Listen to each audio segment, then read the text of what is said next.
A clarification, I looked into why groups cremate the dead and why you'd have a transition from cremation to inhumations and vice versa.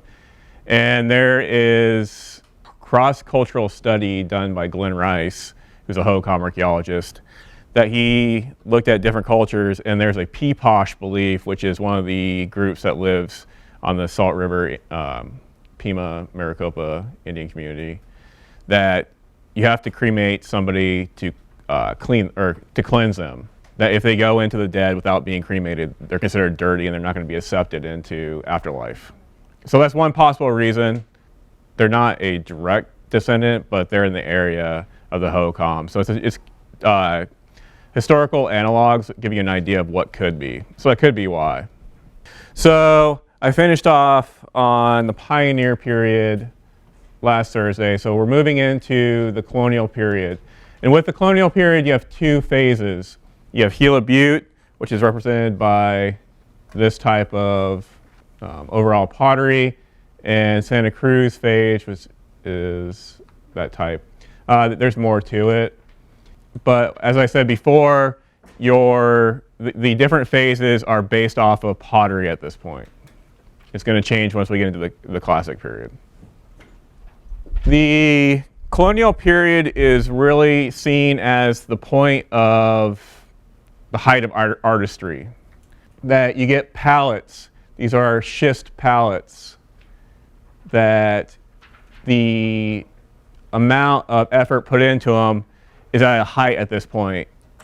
You see some palettes later in time getting into the Sedentary, which I'll talk about next, but they become much more simple. The stone bowls, they become more simple, and so there seems to be less elaboration with material after this point. So these are some other, you have some necklaces and beads and shell jewelry. And shell jewelry and items will become less elaborate, more geometric as we get into the Classic period. So things like this shell right here, this is painted with some kind of turquoise or azurite mixture paint, but this is all done with an acid type of material. I believe it's a slightly stronger version of like a lemon type of acid that they're able to etch into stone with it. This is the point of the height of exchange between Mesoamerica and the Hohokam and the Southwest in general. Everybody says that it's the Mesoamerica. What they really mean is North Mexico. Either it's going to be Casas Grandes later in time. Pacame or Casas Grandes starts about, there's earlier, but the main part is going to be about 1200 when you start seeing macaws coming up from there.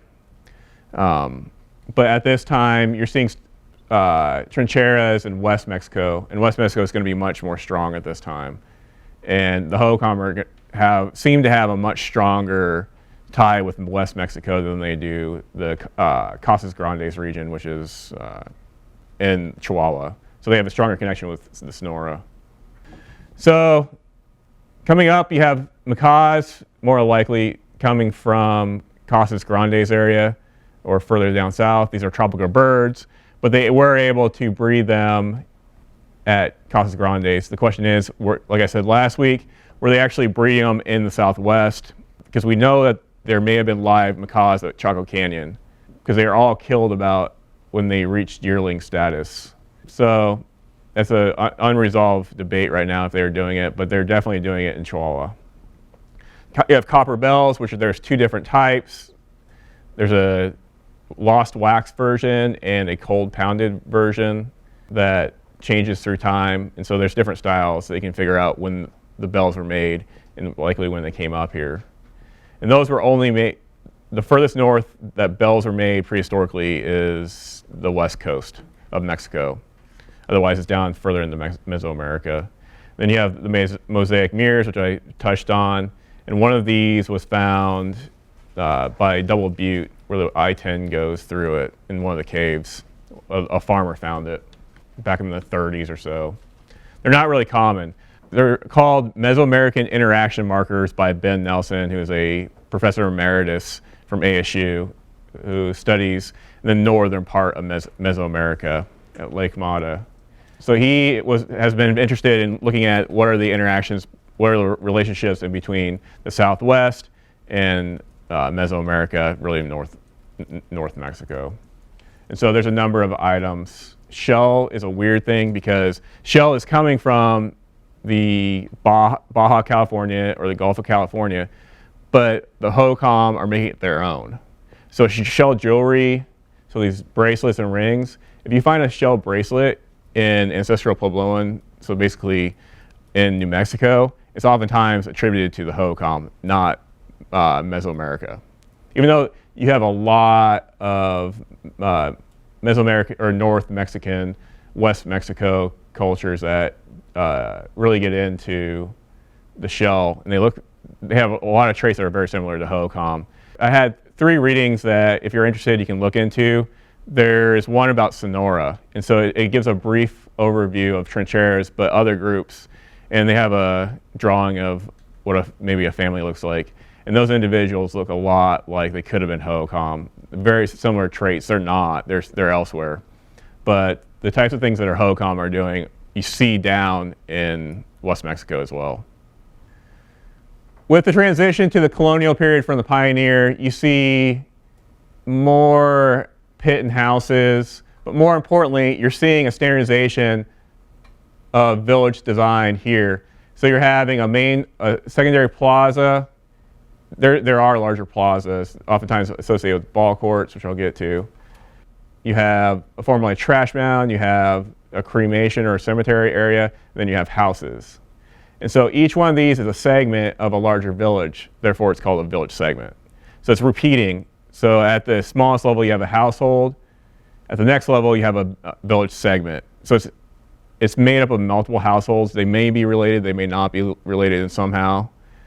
And then that is repeated at the overall site level. The only difference between the village segment and the entire village is you're not going to have monumental architecture within a village segment. They're all going to be kind of nucleated around this central precinct, ceremonial precinct.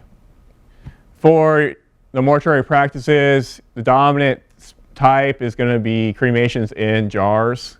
You don't get very many primary cremations.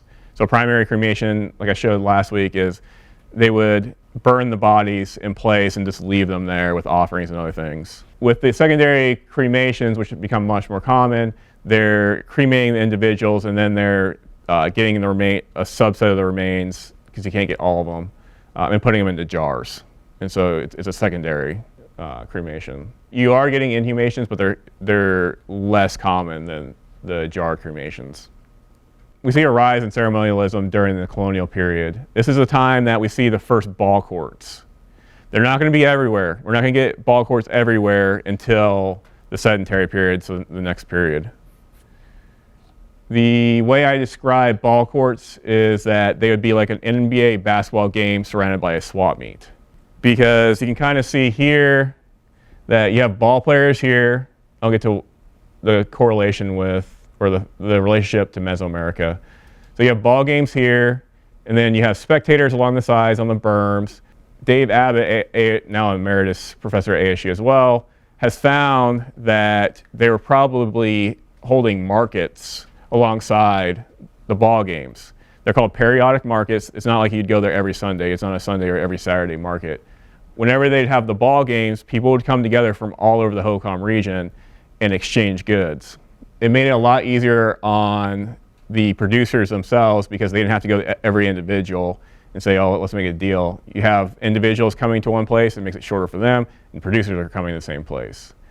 We know that this market economy was also going on beyond just the density of sherds is much higher around ball courts than anywhere else. We also know that some kind of market economy was going on because red on buff pottery was being produced along the Middle Gila, and decorated pottery and pretty much every other type of pottery, plainware pottery, was not made anywhere else. So your production area is more or less only along the Middle Gila River to the south. These individuals are not full-time specialists like you get down in Mesoamerica, or if you think about states.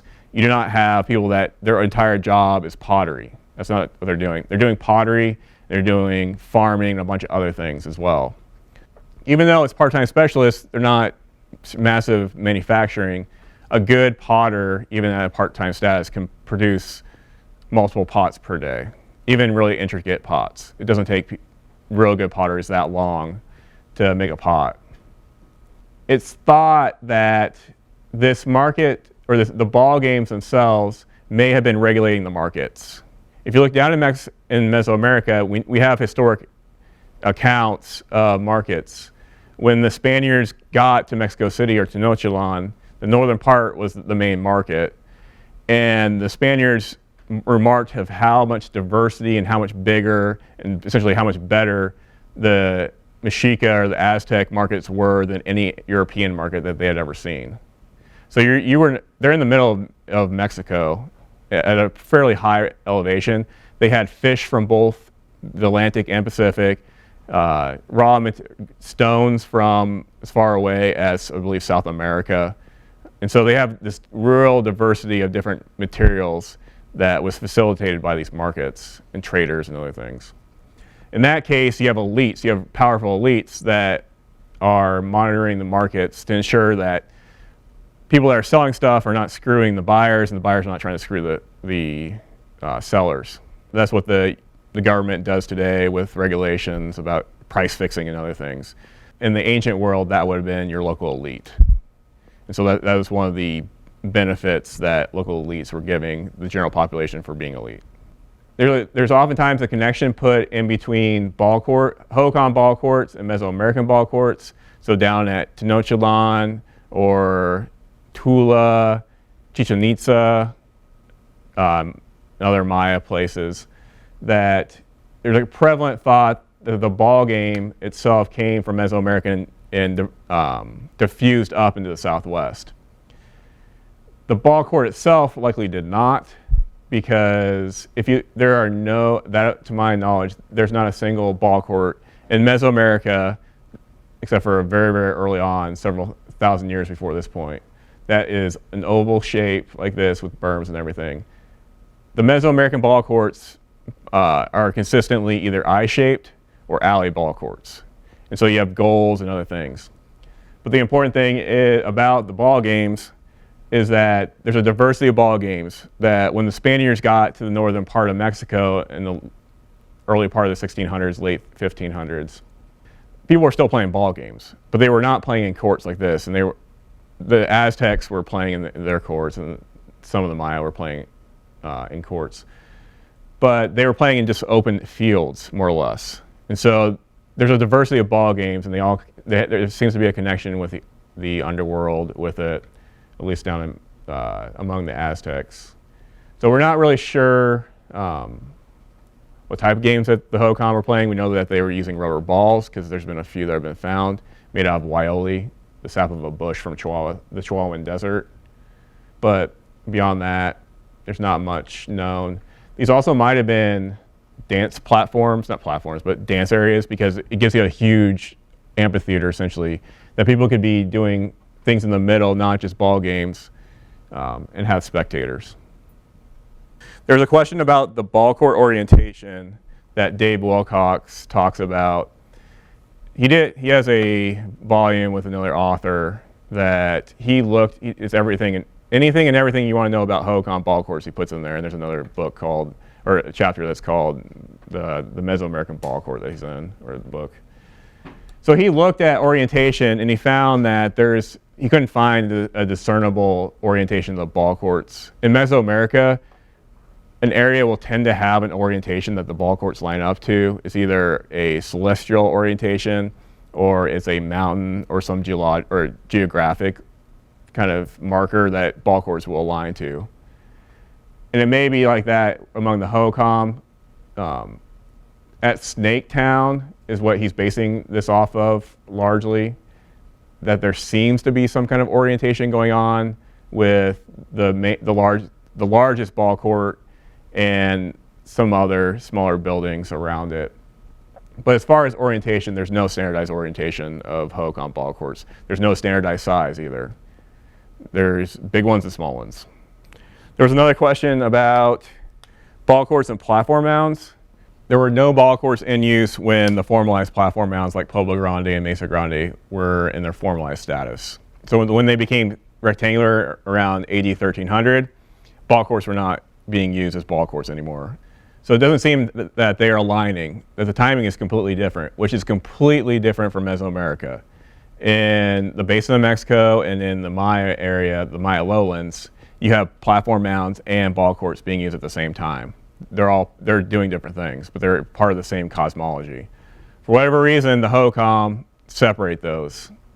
The caveat of this is there are early platform mounds that are being used at this time. They don't necessarily have architecture on top of them. There's still, I mentioned a dance platform last week, beginning maybe during the pioneer period. So there's some early vestiges of platform mounds, but each one was particular to a site. Their shape, their developmental, or the construction history were site dependent, whereas once you get past 1300, all Hohokam ball court, or all Hohokam platform mounds are shaped the same. Their layouts are the same. So the important part of irrigation along the lower salt during the Colonial is irrigation is growing, but it's growing at a pretty slow pace. Through research I did for my dissertation, I found that there seemed to be a disconnect between the irrigation systems shown here and the irrigation systems during the sedentary period, which I'll get at in the next part. It's night and day. The amount of irrigated land skyrockets during the sedentary period. And what I found was, through reports and other reportings that people have done, there seems to have been a flood that occurred around AD 899, AD 900, that seems to have gone and destroyed all the irrigation systems across the valley. So those 4 irrigation systems that were, or 5 irrigation systems that were in occupation or in use, they're all wiped out to an extent, but they're not completely knocked out. As I'll show, Canal System 2 here, they're going to rebuild. This is this Chrisman system. They're going to rebuild. The Scottsdale system is going to they're going to move their head gates up here several miles, and they're going to rebuild. The Coyote system is a weird system we don't know much about. We don't have a lot of data for that. This is a Sedimento system. This flood appears to destroy the system and cause the people that were part of the system to rebuild the system. They move the head gates down here, and they essentially replace the system with another system. So there was my basis of how much destruction is going on. The largest, or the most, I guess most destructive, but the largest historically recorded flood occurred February 1891. It was, at peak, it was 300,000 cubic feet per second. So at that speed, it was, if you've ever been to Mill Avenue and you see the train bridge, or the railroad bridge, that's a replacement for the bridge that got knocked out by that flood. It was even with the top, with that train bay. So where the trains go across right now, the floodwaters were up there. It extended down, I think, Adams, so it extended several miles on each side of the Salt River. People had previously, the year before, they had previously gone through flooding, so they kind of knew flooding was going to get bad flooding.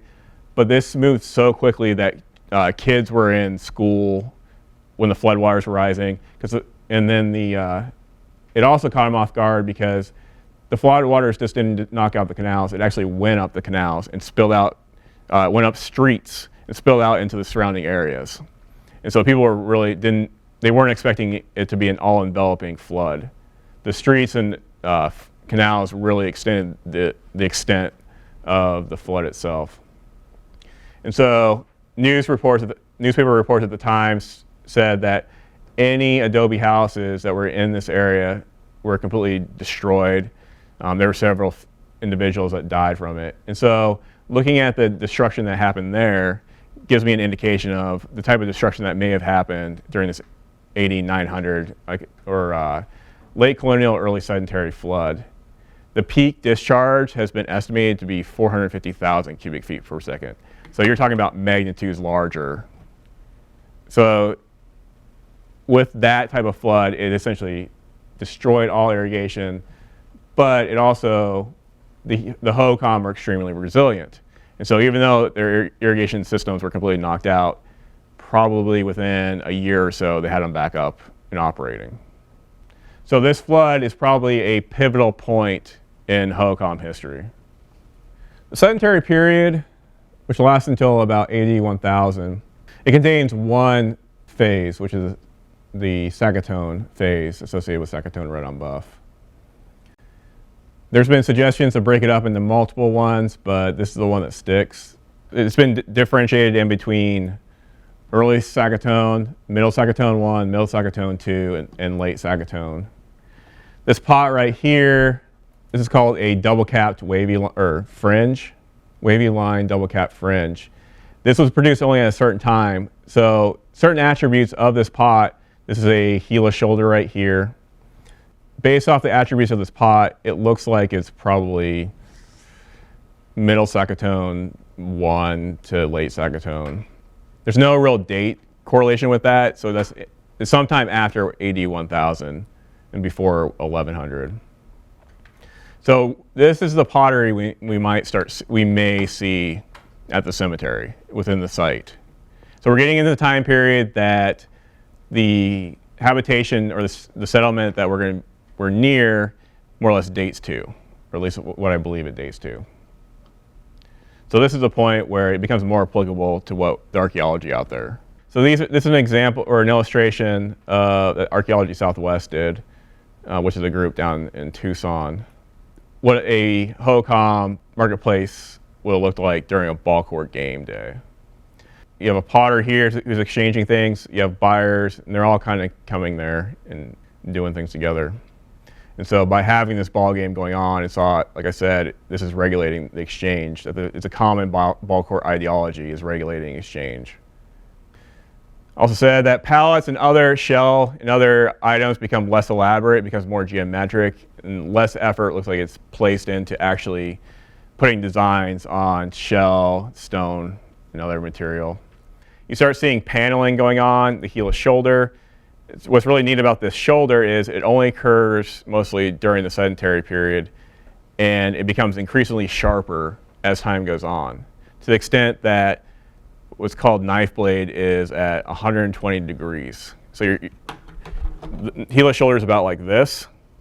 Then you have an oblique shoulder, which is slightly, and then you have a knife blade, which is more like this. So that's actually a temporal diagnostic, which is really helpful. So if you find a sherd that has a Gila shoulder on it, then it's a good chance that it's probably dating to the Sedentary period. It's manufactured a little bit into the Soho phase, the early Classic, but for the most part, it's Sedentary. So the major aspect of Hohokam settlement patterns during the Sedentary is you have an elaboration of the village segment model. They become bigger to what Archaeology Southwest calls a ball court town, more commonly called a ball court village. They become much bigger. Also during this time, you see a decline in smaller sites. So your farmsteads, which is 1 or 2 households, and some formalized village architecture, those seem to depopulate in favor of these larger villages, hamlets. For the most part, a hamlet is a village without monumental architecture. There is a population number with it, associated with it, but for the most part, it's just a village without monumental architecture. Mortuary practices. This is a hinge point in Hohokam mortuary practices. Cremations are going to continue on, and they're going to still be important for the beginning of the Classic period, but you start seeing a reintroduction of inhumations again. And inhumations are going to increase in frequency through the Classic period. One thought for the transition is woods that would be good for consuming a body were mostly taxed, so that it's an overuse problem.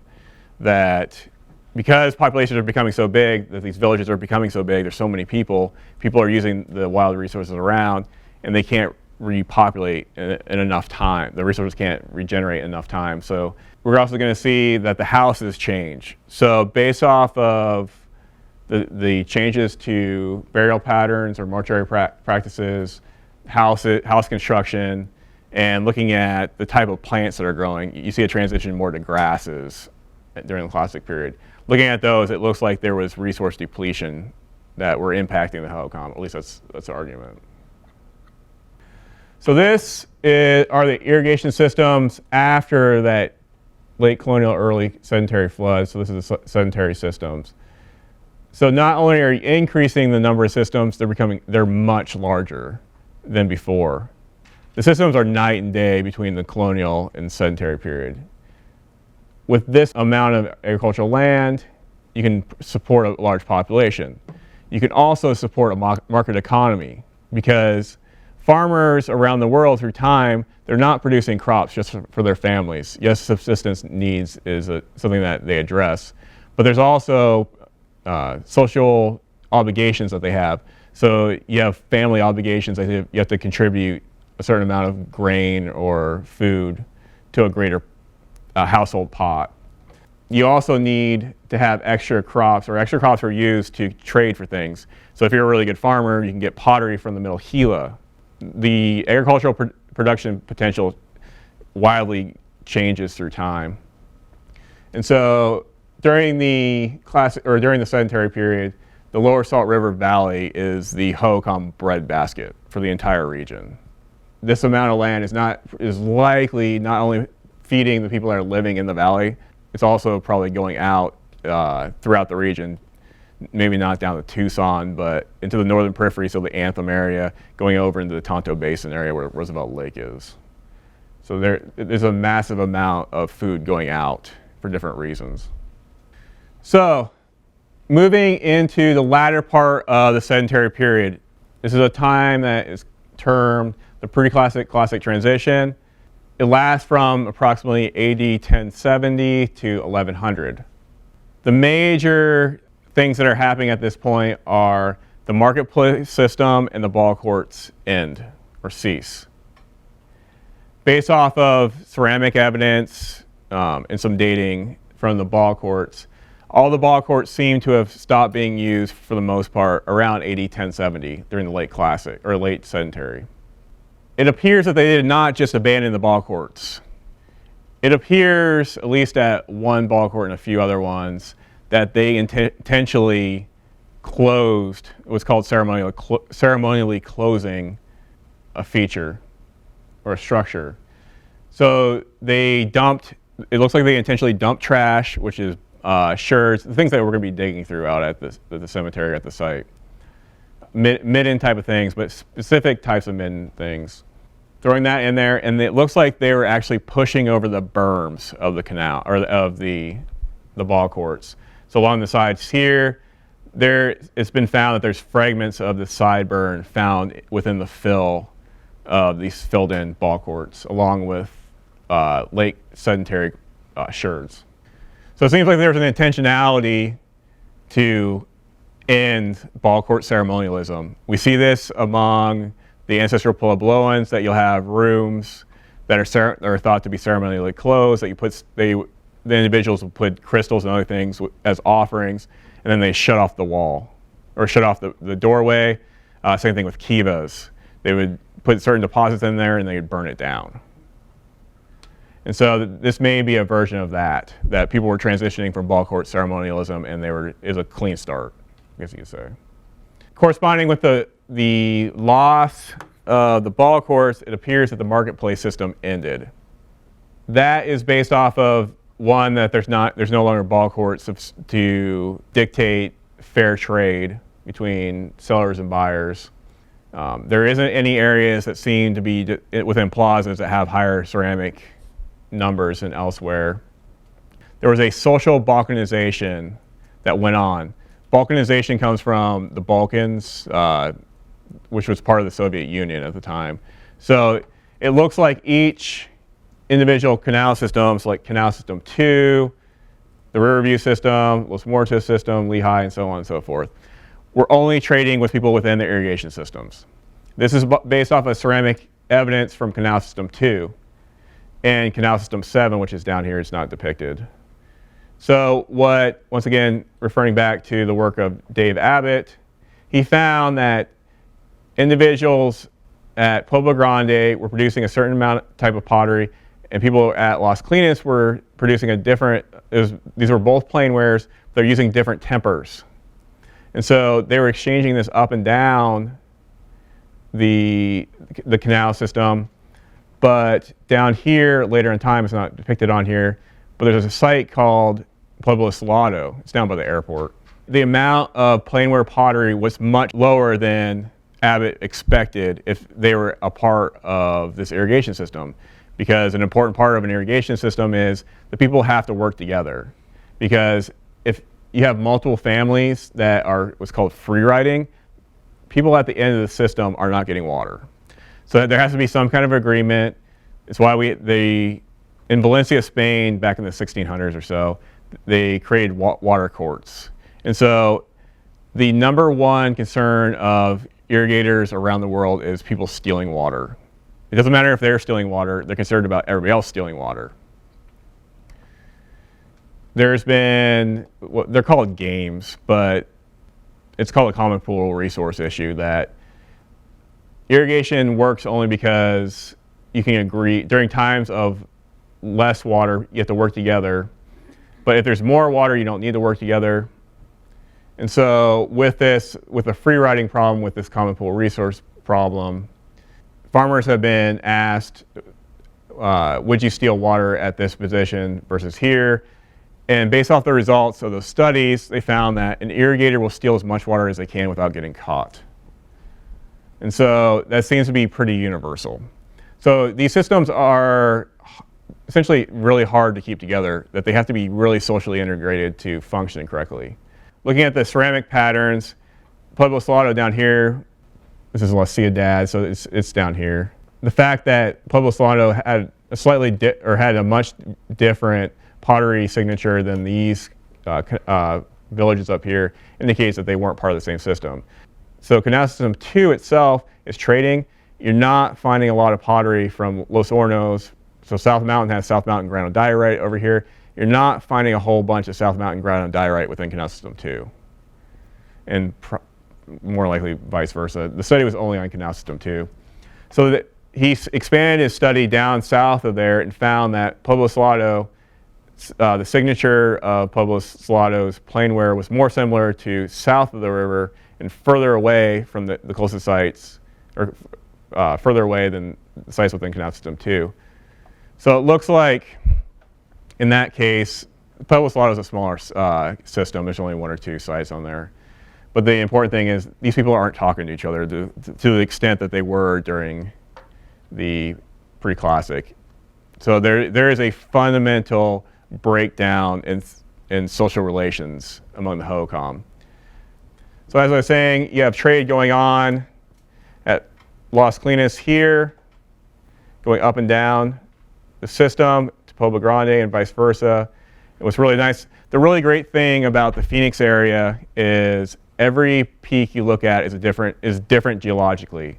So you can actually source where pottery is being made. The assumption is potters do not go very far for temper. They may exchange clays that are really good. If an area has really crappy clays, they'll trade for clays, or if there's some reason that they need that clay. But in an area like Phoenix that has really good temper, and really good temper is very angular. You want really good angular fragments, or not fragments, angular pieces like basalts, rhyolites, granite, because it allows the clay particles to bind together and bind onto those. Places up, like in the Four Corners region, where they have essentially just sand, they had to do other things to make the pots bind correctly. That allows, knowing that each area, Pueblo Grande has a different temper signature, Las Colinas has a different pottery signature or temper signature, La Ciudad, and so on and so forth. We're able to track these relationships. During this time, you see a reemergence of redwares. I said last week that redwares were no longer made after the Baki phase, so before the Pioneer period. Whatever reason, you start seeing Redwares reemerge. The red is a clay. It's a hematite-rich clay slurry that's applied to the outside. These black things are called fire clouds, and corresponding with the remanufacturing of redwares is you get smudging. And smudging is you take a pot, it's oftentimes a bowl, you get organic material, you put the pot on top of it, and you put it in the fire. So as it's in the fire and firing, that organic material is burning and it's impregnating the carbon into the pot. And so it becomes, there's properties associated with it, it becomes more watertight, there's been tests done. But it becomes much, much more common for smudging through time, and there's polishing that goes along with it. So the same thing with these fire clouds, there seems to be some patterning that occasionally goes on. And so the same thing, it's in direct contact with some kind of organic material that's impregnating the carbon into the pot. The final in the series of buffware types is Casa Grande red on buff. It's a transition more toward a geometric pattern.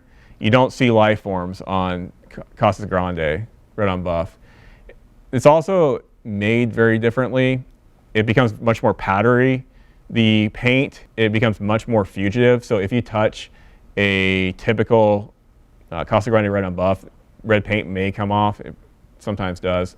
You also get ghost designs where the paint has already come off. So for some reason, even though they have been making painted pottery for tens of generations, there was a transition that happened and they made very different pottery that's falling in line with the red on buff styles, but it is different. It's made differently, I believe. Also important, with this social balkanization, you don't find a whole ton of Casa Grande within Canal System 2. You find quite a bit in Canal System 1, or former Canal System 1. So in the irrigation systems where we'll be at, beside us we have Chrisman system below and we're up on top, which is the Lehigh system. In those areas, you do get a lot of Casa Grande red on buff. So in the very least, between the middle Gila and the lower Salt, the south side, there is still some interactions going on. But Canal System 2 really breaks off. They seem to be doing their own thing. It's not really clear what they're doing or why. The major architectural change that happens is you get a transition from pit houses or houses in pit to adobe compound architecture. This is not a wholesale change. So during the Soho phase, you have sites where you'll have a pit house dating to the same time as a thin-walled, post-reinforced adobe structure. Next to that, you'll have a massive walled adobe structure. And these massive wall adobe structures, as seen here, often will become integral to the compounds. This is Clan House 1, or Compound G, I believe, down at Casa Grande.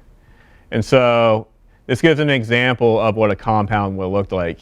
You may have had kind of a plaza-y area right here. This is more compact than normal compounds, but you can just see you have an outer wall, which is a compound wall, and then all these individual compound rooms are attached to that wall in some way, or they're surrounded by the wall.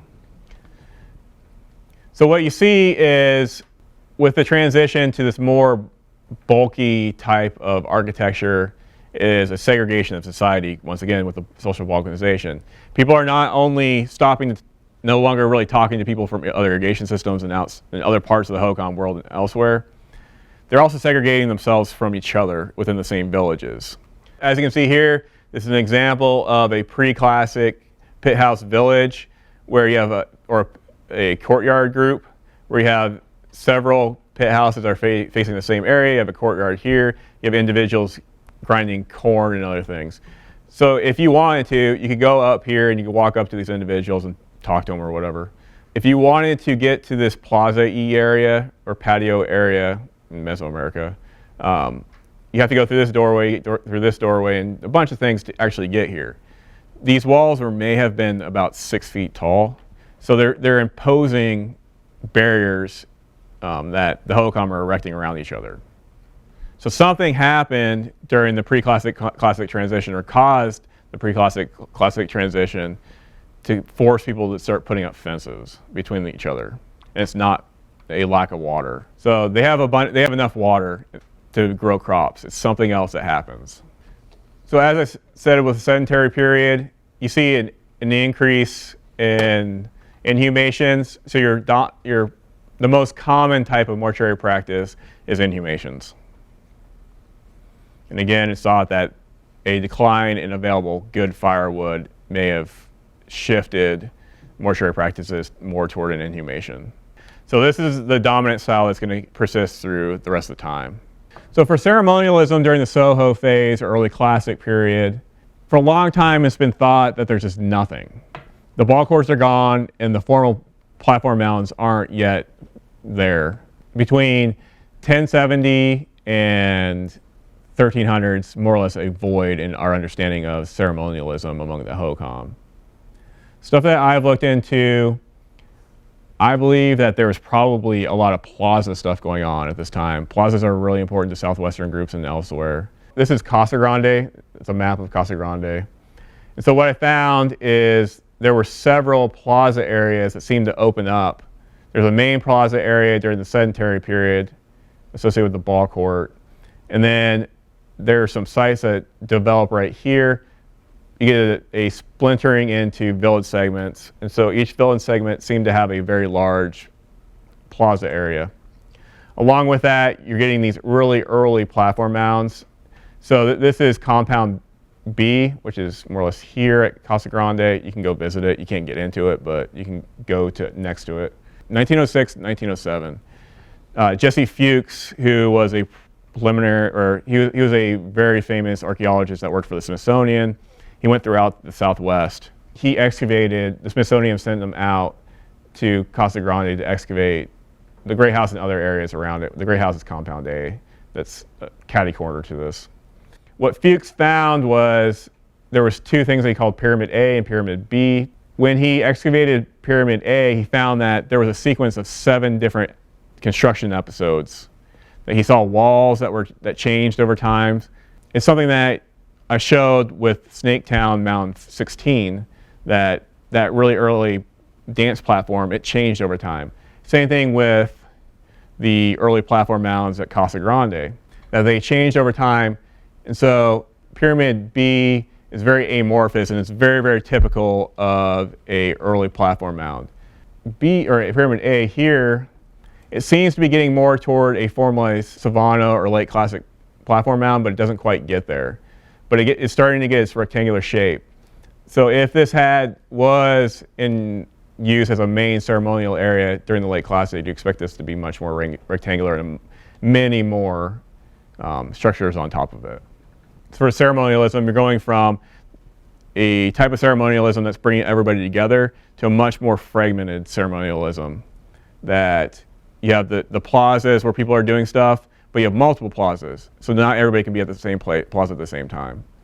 You also have the beginnings of platform mound ceremonialism, central platform mound ceremonialism, which are surrounded by walls. So you couldn't necessarily see what's going on within the platform mound. So it's all part of this transition more toward social segregation. So during the Soho period, or Soho phase, along the lower salt, back up here, this is the height of agricultural production, or as far as the number of irrigation systems in operation. After this point, based off of settlement data, it appears that the Los Muertos system, or the Lehigh system, will be abandoned. The interesting thing about the Lehigh system is, if you've noticed at the cemetery, we're up on a river terrace. So we're higher than the surrounding river area. The Hohokam brought canals onto that terrace. It's called the Mesa Terrace. The lower one is the Lehigh Terrace. It's always been a big question, how do they bring a canal onto a terrace? Because it's not a small terrace. The other thing is, water does not flow uphill. So the fact that they don't have pumps, they have to rely on gravity to push water along the entirety of a canal. There's some size variations you can do to the diameters. So you can make a canal much narrower and speed up the water, or much wider to slow down water. But as far as actually getting it uphill, you can't do that with pre-industrial technologies that the Hohokam had. When I did a GIS model using a digital elevation model, or DEM, there is one spot where the Lehigh Terrace and the Mesa Terrace meet. It's not far from where we're at the cemetery. That's where that geologic anomaly occurs. And so because of that anomaly, that both terraces are at the same level, they were able to bring water onto the terrace. There is a Hohokam story that talks about the woman of hard substances being particular stones, shell, and other obsidian. The Hohokam were having a hard time, more likely the Hohokam, they're referring to their ancestors. They're having a real hard time bringing water onto the terrace, as I said. And so they appealed to the woman of hard substances who may have been residing in the California Pacific. They had her come over, and when she got there during the night, go into your houses and I will take care of this. Do not look at what I'm doing. This is a common theme that exceptional things can't be observed by just anybody. During that night, she goes to work and a canal is dug, and so they're able to start irrigating the fields. Apparently one individual snuck out and saw that she blew some kind of powder, and it made it so the canal could go uphill, or it leveled the ground. So there seems to be an Hohokam story about an explanation for how water was brought up on the terrace, but geographically it's because there's this anomaly. So now we're going to move into the late classic or Solano phase. This is the sweet spot, you could say, of the artifacts that I'm expecting that we're going to find. This trash mound should be a late classic trash mound. The key features for material culture is that buffware production ceases. You no longer get buffware production. You still get plain wares, and you still get red wares are being produced at very high levels. In its place, you start seeing the production of Solano polychromes, occasionally called Roosevelt red wares. It's called Roosevelt red wares because it probably originated in the Tonto Basin area in the Roosevelt Lake area. The first one that's produced is Pinto polychrome. The key diagnostic of that is there's not a lifeline associated with it. This black line right here near the top of this pot or the top of this bowl, it's called a banding line or a lifeline. That banding line or lifeline decreases over time. So you have Pinto polychrome, which doesn't have that banding line. You can have some solids and hatcher. The other key part of Pinto polychrome is it was produced during a very short period of time, from about 1270 to 1320, and had a very limited distribution. It does get outside the Roosevelt Lake area, but you don't find very much of it. You don't find it very much in the Tonto Basin area in the first place, but you definitely may find a handful of Pinto polychromes in the Phoenix Basin. At about 1300, you start getting helipolychromes. So all the rest of these Solano polychromes will be produced is thought to be manufactured all the way until the end of the Hohokam cultural sequence being 1450. Any ideas of why the end of the production is at 1450? Or why do we know that Pinto polychrome ends at 1320, but all these other ones go until 1450? There is one burial that may have European metal and a Solano polychrome in it, but it's the only example. It's down south. Solano polychromes were more or less no longer produced when the Europeans got here. The other side of this is that this is part of a Southwest ceremonial cult. This is the fastest and most widespread pottery type to spread across the Southwest. People that were producing black and white pottery in the ancestral Puebloan world, they start producing this. Hohokam produces this, and down into Chihuahua, they're producing Solano polychromes. It is across the entire Southwest for the most part, in parts of northern Mexico. So what historic event happened in 1450? Nothing. It's the end of our sequence. It's always been thought that the Hohokam sequence, and in general the southwestern sequence, is not the historic Pueblos. Obviously go through time. The ancestral Puebloans transition into the historic Pueblos. Since the 1930s, before Hohokam was called Hohokam, it was called the red on buff culture. They had said that the culture had ended about 1400 and eventually got 1450. And looking at radiocarbon, archaeomagnetic. They all seem to cluster around an end date of 1450. The reason being that once helipolychrome and all the other ones start, they don't stop until 1450. It's because we just don't have data to indicate that they ended manufacture before 1450. So it's very, very possible that Tonto polychrome was not made until 1450. But a lack of evidence is, for our purposes, is evidence of continuation of pottery production. So we actually don't know when, except for pentopolychrome. Pentopolychrome is found where there's tree rings and there's dendrochronology, and then later pueblos you don't find it in there, so that's how we know more or less that it was only produced until 1320. But everywhere else, it's just an assumption that they were producing that type until the very end. So you have helipolychrome, which goes from essentially the entirety of slaughter-polychrome production, except for the very, very beginning. Then you have Tonto polychrome, which is on bowls, this banding line moves down, or on pots, the red slip is going to be integrated into the design. The helipolychrome will either use bands or blocks, so they don't integrate this red.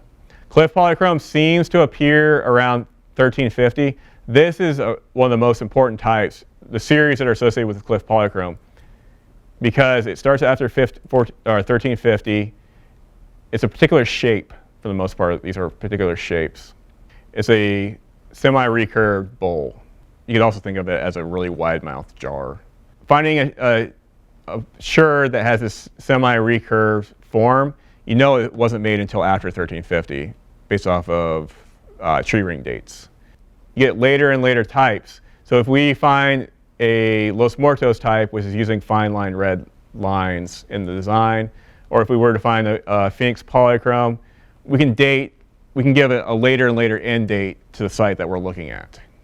So because we don't have tree rings and because things aren't changing that much, by having this discovery, this is only about 20 years old, that we actually know that there was incremental changes to the dating of these different types. But by having that, we're able to better pinpoint when certain sites are no longer inhabited.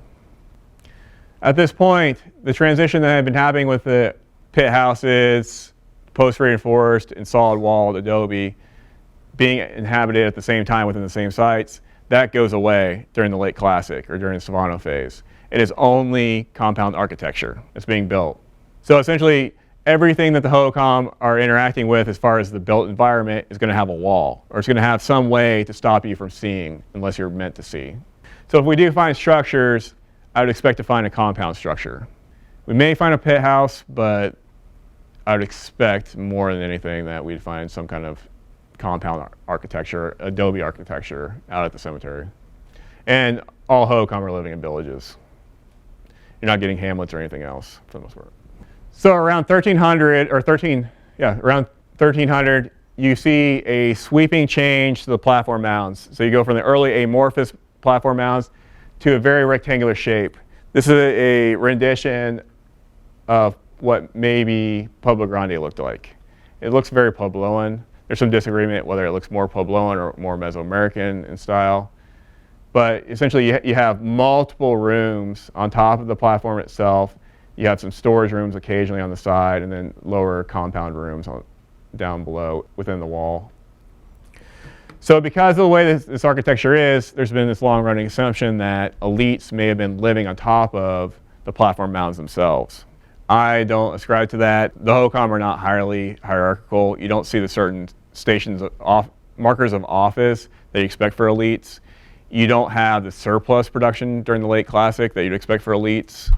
Also, the rooms on top of the platform mounds, there's been studies done that if you're on top of the platform mound, it's actually really hard to move in between the different rooms. If you walk out straight from one room, there's a wall there. So you have to turn around, there's another wall. And so having a family live up there just doesn't make sense. If you look at the Mesoamerican elites, they're closed off from the rest of the community, but their ease of access is much easier than the platform mounds.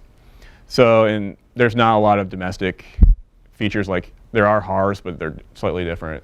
The domestic things you expect if elites were living on top of platform mounds for the most part aren't being found in the Phoenix Basin area. Maybe found down in Tucson and somewhat in the Tonto Basin, but those platform mounds are slightly different. If there are elites, they're more likely important people that have ceremonial knowledge to do the different rituals associated with the platform mounds. By having that knowledge, they're afforded certain social elevation, but they're not kings or anything like that. The end of the Hohokam cultural sequence occurs around 1450, but that's not the end of the story. That's what Angela Garcia talked about with the Otham. The Otham are still here. The people are still stuck around. They started doing different things. Based off a study that I did of a phase called the Pulverone phase, it looks like they're still using irrigation, but they start building pit houses again. These green areas right here are Pulverone pit houses. And so they're not building a pit house right next to the compound architecture. In every instance of a Pulverone pit house, you'll get a pit house through compound architecture. Will not get compound architecture on top of a Pulverone pit house. So we know that they come after. Oftentimes you find Pulverone pit houses cut through compound walls. Compound walls are sometimes 6 feet thick. They don't have shovels, they don't have any of that. They're digging through the walls for whatever reason, and that seems to be a signature. They're also putting the pit houses on top of platform mounds. We have an example at Pueblo Grande, that there's at least one pit house that dates to the Pulverone phase on top of there. You're still getting slaughter polychromes produced. There's also a type that I believe is being produced associated with this. It's called a Tanky Birdie Red on Brown that was made down in the Tucson Basin area. You see it start being made after 1300 elsewhere outside of the Tucson Basin. And designs and the overall shape of the pottery looks a lot like a Saccatone Red on Buff. So it's essentially a middle helix sensibility put on a brown body.